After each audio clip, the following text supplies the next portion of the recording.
আজকের ভিডিওতে তোমাদের সঙ্গে শেয়ার করব আমরা তারাপীঠ গিয়ে কী করলাম এবং আসার সময়টুকু। তো চলো তাহলে প্রথম থেকে শুরু করি।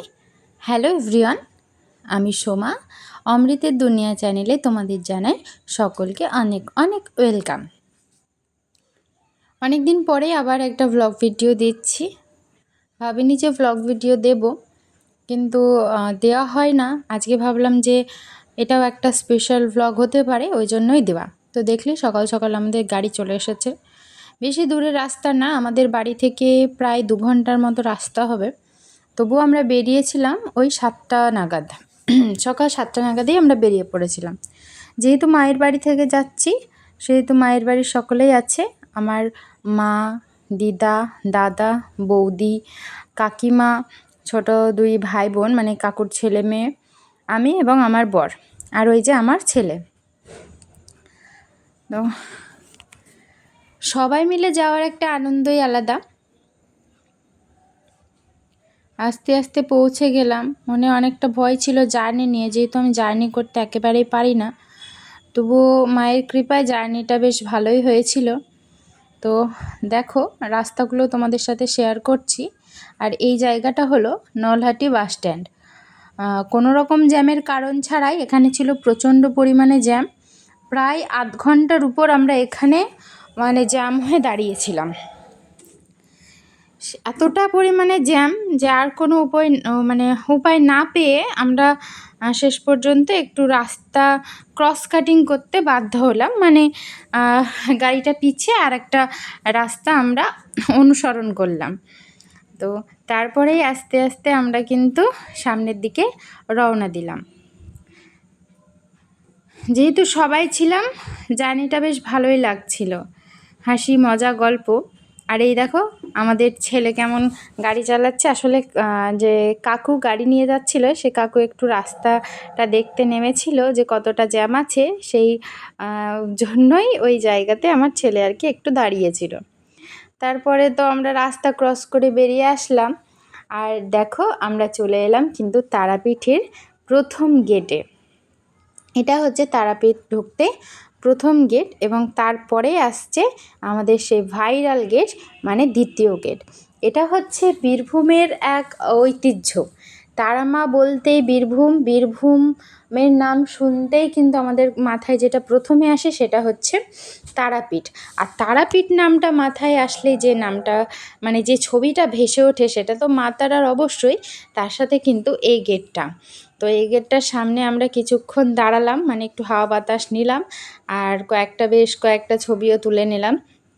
তো দেখো আমি ভয়েস ভিডিও করছিলাম এখানে, আর তো পিছনে দেখো দাদা আর বৌদি আর কি ছবি তুলতে ব্যস্ত। এদিকে আমারও ছবি তুলছিলাম। তো এখানে কিছুক্ষণ রেস্ট করার পরে আমরা কিন্তু আবারও বেরিয়ে পড়ব। তো দেখো আমাদের গাড়ি এখানে দাঁড়িয়ে আছে। আর বেশি খুব একটা দূরের পথ না, সে তো ওই জন্যই আর কোনো তাড়াহুড়ো ছিল না। তো তারপরেই দেখো আলটিমেট আমরা ফাইনালি পৌঁছে গেলাম মায়ের কাছে। তো এটা হচ্ছে মায়ের মন্দিরে যাওয়ার গেট। বহুদিনের মনোবাসনা বলো বা মনস্কামনা, যেটাই বলো না কেন, আমি বলবো মনোবাসনা, মনের মধ্যে একটা সুপ্ত বাসনা ছিল যে হ্যাঁ মায়ের কাছে যাব কোনো কিছু পূর্ণতা পেলে। তো আলটিমেট সেটা যাওয়া হলো। গিয়ে সত্যি বলছি প্রচণ্ড ভালো লাগছিল। মায়ের কাছে যাওয়ার যে শান্তি, যারা মায়ের কাছে গিয়েছে তারাই শুধুমাত্র বুঝবে যে সেই মায়ের মন্দিরের চত্বরে যাওয়ার পর মনের মধ্যে কী অনুভূতি কাজ করে। দেখো মায়ের মন্দিরে যাওয়ার পাশেই চারিদিকেই দোকান, বিভিন্ন ধরনের বাজার বসেছে, মায়ের ছবি, মায়ের মূর্তি, এই ধরনের সব কিছু, প্রসাদের দোকান, 2 দিকেই কিন্তু এই ধরনের তোমরা প্রসাদের পেয়ে যাবে। সেখান থেকেই তোমরা কিন্তু প্রসাদ কিনে নিতে পারো। তারপরে আমরা মন্দিরের ভিতরে চলে গিয়েছিলাম, আর মন্দিরে ছিল প্রচণ্ড পরিমাণে ভিড়। আমরা তো প্রথমে লাইন দেখলাম, কিন্তু লাইনে এতটাই ভিড় যে আমরা যদি লাইনে দাঁড়িয়ে পুজো দিতাম তাহলে হয়তো বিকেল 5টা বেজেই যেত। তো আমরা তা না করে মায়ের দর্শন নেওয়ার জন্য আমরা সামনে থেকেই দাঁড়িয়ে মায়ের দর্শন নিয়ে পুজো দিয়ে বেরিয়ে পড়েছিলাম। তো দেখো মন্দির যখন ঘুরে দেখছিলাম তখন এই মানুষটিকে দেখলাম কি সুন্দর দুটো তবলা বাজাচ্ছে, হাতে একটা সানাইও ছিল। তো শিল্পীটাকে দেখে আমার মনে হলো যে এনারও একটা ছোট্ট একটা ক্লিপ নিই, তাহলে এটাও একটা মানে মনের মধ্যে থেকে যাবে। আর এই দেখো প্রচণ্ড রোদ ছিল, তোমরা বলবে ছেলের মাথায় কাপড়টা না দিয়ে, আমার মাথায় আসলে ছেলে কিছুতেই মাথায় কাপড়টা নিচ্ছিল না। তো তারপরেই যে তারাপীঠের সমস্ত ছোট ছোট মানে মন্দিরগুলো করা ছিল সেখানে গিয়েই আমি পুজো দিয়ে নিচ্ছিলাম। তো এটা হচ্ছে বাবা লোকনাথ, বাবা ভোলানাথের মন্দির। আরও অন্যান্য মন্দিরও ছিল, অনেকগুলো এখানে মন্দির আছে, তোমরা গিয়ে দেখতে পারবে যে কোথাও শিব পুজো হচ্ছে, কোথাও মায়েরই পুজো হচ্ছে, কোথাও গণেশ পুজো হচ্ছে। এ ধরনের বিভিন্ন মন্দির আছে এবং প্রত্যেকটা জায়গাতেই কিন্তু পুরোহিত বলো বা সেখানে পাণ্ডা নামে পরিচিত ওনারা, তো পাণ্ডারা কিন্তু বসে থাকছেন। তারপরেও আমরা চলে এসলাম আর একটা মন্দিরে, মানে এটা কিন্তু সেই মা তারার মন্দিরের চত্বরে, বাইরে কোথাও না, মা তারার মন্দিরের চত্বরেই যে ছোট ছোট মন্দিরগুলো আছে তার ভেতরের অংশগুলোই দেখাচ্ছি। এটাও একটা মহাদেবের মন্দির, আর সামনে ছিল মা তারা, সেখানেও পুজোটা দিলাম। আর এই দেখো ছেলে তো আমার একবার এর কোলে যাচ্ছে তার কোলে যাচ্ছে, তবুও সে ওর বাবার কোলে বেশি যাচ্ছে, মামার কোলে আর ওর দিদুনের কোলে, তাছাড়া কিন্তু আর কারোর কোলে না। তারপরেই কিন্তু আমরা দেখো চলে এলাম ইস্কন মন্দিরে, মানে নিতাই গৌর যাদের যে ইস্কন মন্দিরটা আছে সেটা কিন্তু প্রপার মানে তারাপীঠের কাছে না, বীরচন্দ্রপুরে। তো এত সুন্দর, তো বলতে গেলে এই জায়গাটা কিন্তু সবথেকে বেস্ট ছিল, দারুণ জায়গা ছিল, দেখার মতো, খুব সুন্দর। তোমরা তারাপীঠ যদি যাও তাহলে অবশ্যই এই জায়গাগুলো দেখে এসো, এই জায়গাগুলো দেখে আসলে মনে হবে যে হ্যাঁ আমরা মানে কোথাও একটা গিয়েছিলাম, কিছু একটা দেখে আসলাম, আদারওয়াইজ কিন্তু মনে হবে না। তো ওখানে আমরা প্রসাদ খাওয়ার জন্যই টিকিট কেটে নিয়েছিলাম, মানে প্রসাদ গ্রহণের জন্য টিকিট। তোমরা কিন্তু খেতে পারো, আমাদের নর্মাল যে প্রসাদটা ছিল তার মূল্য ছিল 80 টাকা করে, আরও বিভিন্ন ধরনের আছে, তোমরা সেটা ওখানে গিয়ে জিজ্ঞেস করবে। তো দেখো খাওয়ার ওখানে আমার ছেলে তো খেলাধুলা করলো।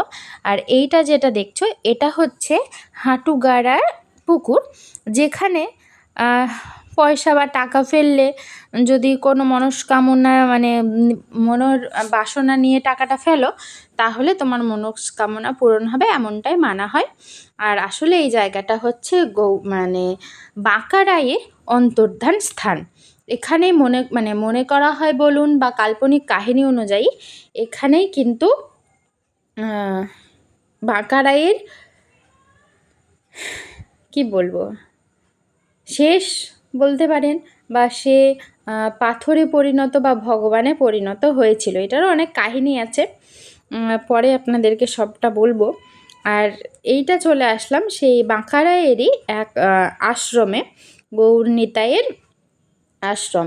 এই আশ্রমটিও কিন্তু অপূর্ব সুন্দর ছিল, কিন্তু এই সমস্ত আশ্রম বলুন এরপরে যেগুলোই দেখাবো এগুলোর ভিতরে প্রবেশ মানে ভিতরে ক্যামেরা করাটা একেবারেই নিষিদ্ধ ছিল।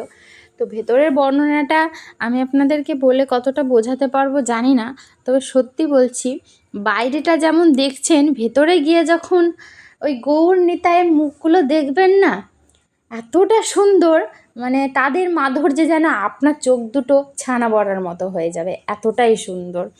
তো দুর্ভাগ্যবশত যে কোনো জায়গাতেই ক্যামেরা করা অ্যালাউ ছিল না।